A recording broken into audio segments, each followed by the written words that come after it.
We're going to fish with the squirrel tail worm by Big Bites. Have you ever used them? Alright, let's watch some of these clips of some bass I've been catching the last few days. Almost all these clips are from 2 outings. And see what you think of them. I'm going to come back and talk about these baits just in a minute.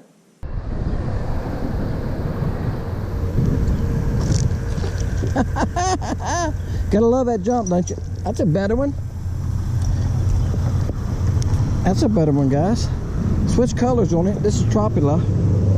He's about 12 and a half. He's coming. There he comes. I didn't know where he was at for a minute. I thought he was trying to get under the boat. Come up here, buddy. That one's getting a little bigger. What do y'all think? Getting a little bigger? He hooked on the bottom of the lip. Let me see if I can get this hook out. I'm about hooking. You want to hook him in the bottom of the lip. Like right now, if he flops, he's got me because I can feel the point of the hook against my finger. There, I got it. Oh, got a hold of him. He's a little bigger guy. He's probably 12 inches. But ain't he pretty? It's a pretty fish. You know, I was watching a tournament FLW the other day. A lot of those guys like to head 12-inch fish, 13-inch fish, wasn't they? What was it on Harrison Lake? This one acts like he's a little bit bigger, guys. He is a little bit bigger. By the time we get a decent one here. On the old Big Bite bait, squirrel tail worm. Let's get a net. Trying to keep my line tight. Come here. He ain't a monster. He's a decent fish. He's not a monster, but he's a decent fish.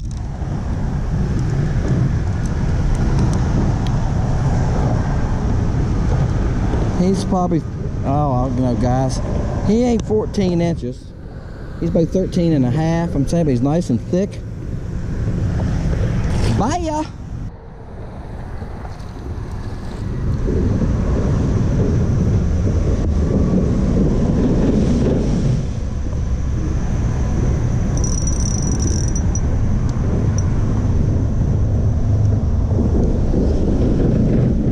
Trying to turn him here a little bit, guys. He's not that big. I'm just trying to wear him out so I can do that. Just trying to wear him out so I can flip his little butt in the boat. He's not a bad fish. Squirrel tail worm, and that's a 4-inch squirrel tail worm. It's not a bad fish. He's probably pushing around 13 inches, something like that. 12 and a half, maybe 12 and 5/8. Guys, this one hit me right at the boat.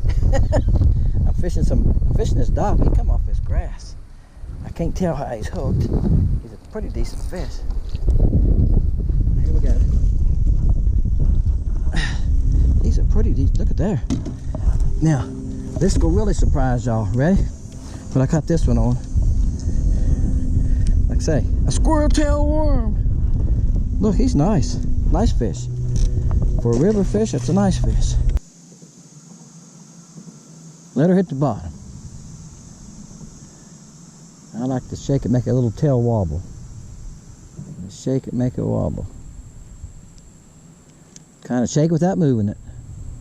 You're not moving it distance-wise across the bottom, you're just moving it on the water, making it wag that little tail.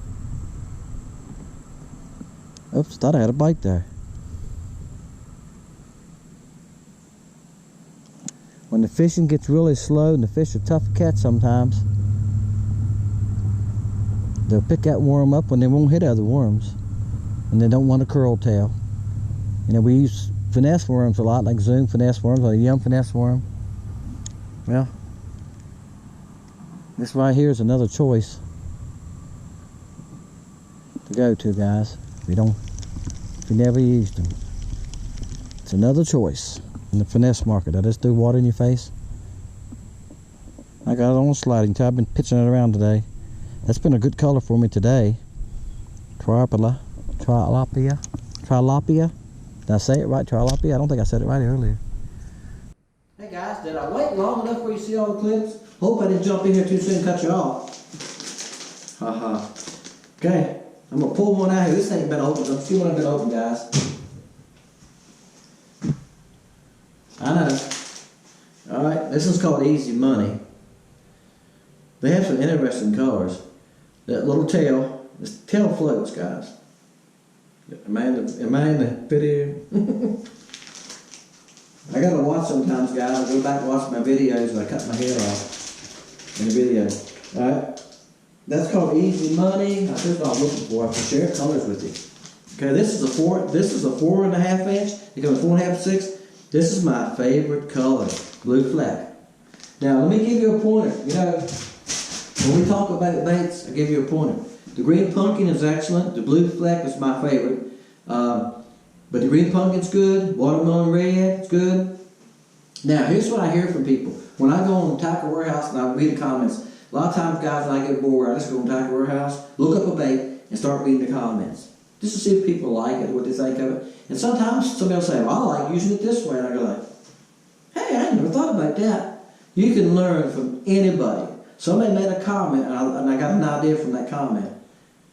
That's what this channel is all about. I'm trying to share something with you haven't thought about it. If you never used a squirrel tail worm, but you thought about it, you go like, oh, you see them in the store, you pick them up, you go like, oh, I think Costco even makes one now. I've never used theirs. And you go like, oh, I don't know, should I try it? I had them on Charlie Brewer slider heads. You see in the video. I use the slider heads a lot. Y'all done caught that on, I'm sure. If y'all been watching me, you know I like the slider heads. Up to the pro models, up to the big ones. They make them up to 3/8 now with a great big 3 and 4 aught hook in them. I've got videos on that. If you click on my little logo, you can look at all my videos. You'll see one on the pro. I call it the pro slider head video. I got one on the scrounger head. I got on all kinds of different baits. I got them on crafty baits. So check them out. Here's my pointer on this bait. Put it on a stand-up jig, whatever turns you on. David Dudley's stand-up jig would be fine. Alright? When you feel a sun perch, grab this tail, because sun perch like to grab that tail. They'll grab that tail, and here's what the guy said in the comments. I love them, but sun perch biting the tails off. Alright. Sun perch, I'm not trying to make anybody mad here. Sun perch are not biting the tails off. Here's what's happening. Alright? I've been fishing with these for 6, 8, 10, ever since they come out, guys. I just thought I'd go make a video about them. I've caught a lot of fish on them. I've caught bass up to 7 pounds on them. So bass of all sizes will bite them. What happens is the sun perch are grabbing this tail. And you're going, I got a bite. And you're jerking. And you're jerking the tail off because the sun perch got a hold of it. Can you tell the difference between a sun perch bite and a bass? Sometimes, maybe not. Most of the time, yes. When you're pulling that thing and you feel that bump, bump, bump, bump, bump, bump, bump, that's a sun perch. When you're pulling your bait and you feel that bait 3 in a row, bump, bump, bump, bump, that's a sun perch. Here's what you do. When you pull it and you feel that really fast hitting, stop. If you just stop, most of the time, 2 things happen. 1, sun perch are running left or right with it. You know how that feels. It's that little fast run, you can feel his little body, and you just gently pull it and he'll let go. 2, when you let it fall again, he's usually hitting it once glide. You let it continue to fall till it hits the bottom, he'll let go of it most of the time.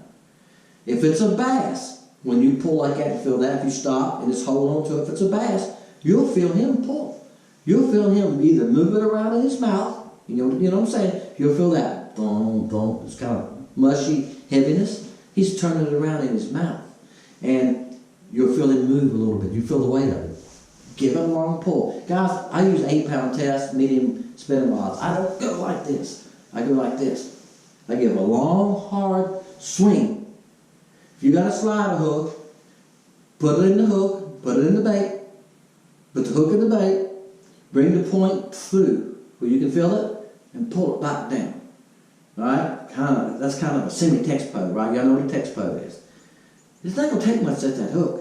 When that bass has got in his mouth, all you can do is a long swing. Guys, I guide part-time, and I don't advertise anymore because I don't have time to YouTube. I've been on boats with guys, and when they set the hook, I think the boat's going to upset. Well, even when I had my fiberglass bait, and they go like, oh boy, that fish broke me off. I go, no, you broke the fish off. The rod or your line can't take but so much. If that fish grabs your bait and turns and starts going the other way, and you give a really, really too hard a hook set, unless you got braid and 20-pound line, you got 8 and 10-pound test, 12, something's got to give. You either got to turn that fish, or you're going to break your line. Sometimes you need a hard, the bait, and this is tough. If the bait's way out there, you need a hard hook set, that's right. You know what I'm saying? You need to pick up more slack. We're going to longer rods now. We're using 7-foot rods and longer. You know, in the old days, we had a 6.5-foot rod. We thought we had a long rod. But you got longer rods now. But most of these small baits want a spinning rod and stuff. If you texpo your hook, even on a Texas rig, if you break the skin on the opposite side of the bait, then pull your hook back down into it, so your hook's ready to come through, you don't need a real hard hook set. A hard swing, and get it on up here, is all you need. But check it. There's my tip for you. Check him before you set the hook. And those tails, well, you won't lose many. I think I've lost one in the last 2 days. I've lost one tail. So I do lose them, guys. I have lost them, but hope that helps you. Hey, my name is Dennis, it's Fishing Lake Country. I'm just trying to help you guys. I do a lot of fishing. I fish 3 or 4 times a week. I can give you an example. The last few days, I have fished 3 days in a row. And I've been getting up at 4 o'clock in the morning and going out fishing. I just got home a few minutes ago, guys, and I left here this morning at 4 o'clock, and it's, I think I got home this evening at 4 o'clock. So, I put some time on the water. I'm sharing with you what I've learned with that time on the water. You know, I'm a little older than 22. I broke 22 a few years ago, so I've learned a few things, and I'm sharing that with you. My name is Dennis. This is Fishing Lake Country, guys. Trying to help you. Okay? Stay tuned. Subscribe, guys. So if you subscribe, that way you're ready for the next video. See ya.